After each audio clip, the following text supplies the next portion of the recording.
السلام علیکم ورحمۃ اللہ وبرکاتہ۔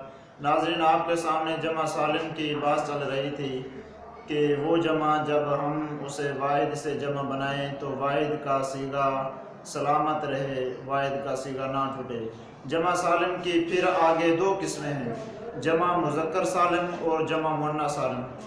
ناظرین، جمع مذکر سالم اور جمع مؤنث سالم میں جو فرق ہے وہ بنیادی طور پر لفظوں کے اعتبار سے بھی فرق ہے اور معنی کے اعتبار سے بھی فرق ہے۔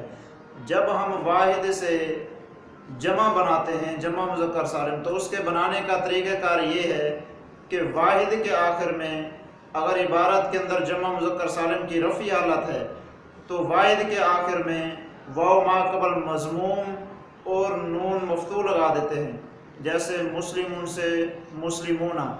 جب نسبی یا جری حالت ہوگی تو اس وقت ہم یا ما قبل مکسور اور نون مفتوح لگائیں گے، مثال کے طور پر مسلمون سے مسلمینہ، یہ ہے جمع مذکر سالم۔ اور اس کے بعد جمع مؤنث سالم، یہ بھی واحد کے آخر میں اضافے سے بنتی ہے۔ اس کے بنانے کا طریقہ کار یہ ہے کہ رفعی حالت میں مفرد کے آخر میں الف اور تا لگا دیتے ہیں اور تا کے اوپر ہم ضمہ دیں گے، جیسے مسلماتن سے مسلماتن۔